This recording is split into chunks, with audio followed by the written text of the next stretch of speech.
Hi, I'm Cameron Webb. And I'm Michael Beasley. And this is WGAHS News. In this newscast, we will be discussing some of the events going on inside and outside of our school. To start off this week's news, we have Cohen with this week's weather. Hi, I'm Cohen Duncan, and here's the weather for the following week. Today, it will be a high of 48 and a low of 26 and partly cloudy. Friday, the high is 42 with a low of 24, partly cloudy as well. On Saturday, the high of 46 and a low of 31, partly cloudy. On Sunday, the high is 53 and the low is 38, mostly cloudy. On Monday, the high is 57 and the low is 43 with some scattered showers.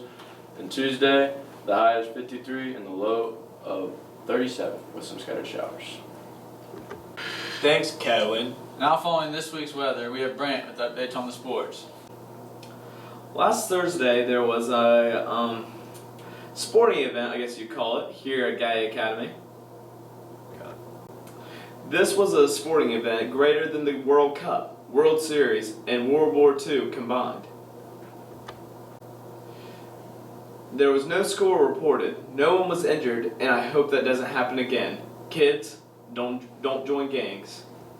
Friday, the Blue Devils traveled to South Point, battling for a playoff berth and to end the season the right way with one more OVC win.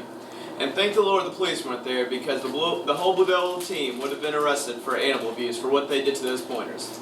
The game was a dominant showing offensively for the Blue Devils, with Michael Beasley putting up 6 touchdowns by himself, led by the dominant Blue Devil offensive line. The final was 57-26, Blue Devils. The Blue Devils will go on to play Waverly this Saturday, which will be their second straight playoff appearance. The game will be at Waverly at 7 p.m. This is considered the game of the century. Tickets will be sold at the office for $8 a piece. They will also be sold at the gate. Go support your Devils. The Blue Devils basketball team started mandatory practice on Friday and is looking forward to a great season ahead and is returning 8 players from last year's team. Now moving to your Blue Angels. This week, the Blue Angels basketball team also started mandatory practice, in what should be a great season for the Angels also. They're returning 7 players from last season's team. That's all for sports this week. This is Brant Rocky saying stay classy, Gallia Academy. Thanks, Brant. Make sure to clear up your schedule and come support the Blue Devils as they take on Waverly at Waverly this Saturday at 7 p.m. It should be a good game this week. Yeah, it should. And now to Evan with this week's lunch menu. Hi, I'm Evan Rogers, and this is your lunch for the week ahead. Thursday, we'll be having chicken and noodles, mashed potatoes with gravy, green beans, and cheesy biscuits. Friday, we're having cheap pizza, baby carrots with dip, and potato tots. Next week on Monday, we're having Southwest Philly cheesesteak wraps, waffle fries, and broccoli with cheese. Now back to Beasley and Cam in the studio. Thanks, Evan. Looks like we're going to have some good lunches this week. Yeah, now I'm hungry. Same, brother. And now on to current events. Seniors and juniors, University of Rio Grande will have a representative here on Tuesday, November 12th. See Tracy in the guidance office if you would like to receive more information. Food drive. We are asking freshmen to bring canned green beans and canned corn. Sophomores bring instant potatoes and gravy. Juniors bring sweet potatoes and stuffing. And seniors bring cake mixes and canned frosting. Please start bringing your food items to Care Group. The Care Group that brings in the most items by November 25th will be featured in the yearbook. The marching band will be competing at the OMEA State Finals November 10th at Dayton's Welcome Stadium. Asset participants and adult family members are invited to the Perfect Crime Dinner Theater, midnight at the Masquerade. It will be at the University of Rio Grande Cafeteria Saturday, November 9th. Dinner starts at 5:30 with the show beginning at 5:45. Tickets are limited, so see Mrs. Bailey if you are interested. Picture retakes will be on December 10th. If you are absent for pictures or you didn't like yours, plan on having it taken on this day. Now for our main story, we have CJ Northup with the interview of Mr. Donnelly. Hey Mr. Donnelly, we got some questions to ask you for today. How many years have you been in education? I've completed 20 years. This is number 21 this year right now. What school did you go to when you was in high school?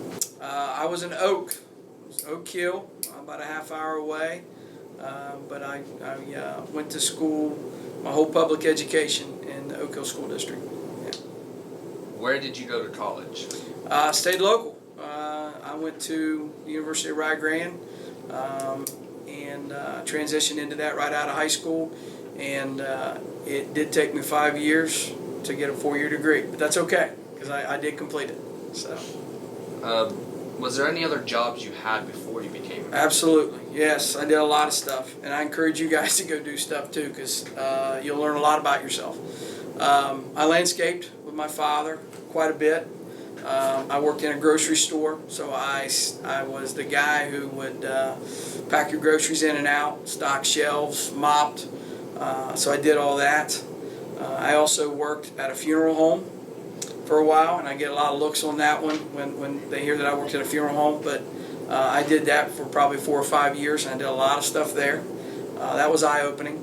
Probably the toughest job I've ever had was I did roof houses for a couple summers when I was in college, and that was hard work, and that's probably one of the reasons why I continue to persevere and stay in school is you realize how difficult it is out there. There's a lot of people that really have to work and break their body down, really earn their money, and that was a motivation for me to stay in school.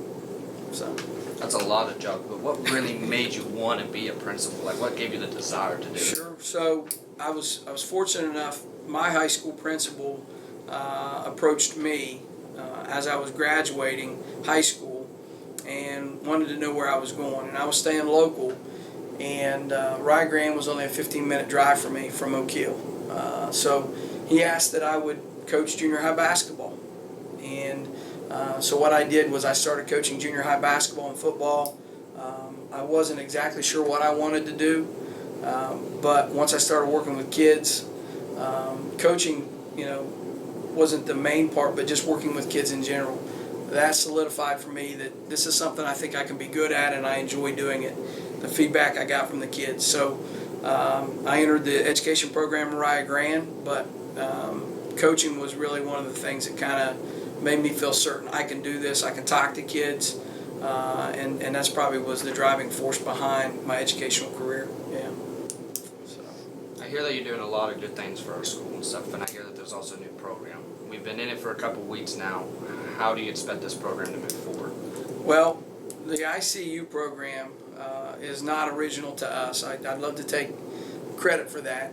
That's something that we, as a staff, several of our teachers, we visited a local school, South Webster, and they have a program very similar to what we have in ICU. And there are other schools that do it, not as many that should. I think it's a good program, but we talked about creating that in our own way last year, and over the summer we worked on it.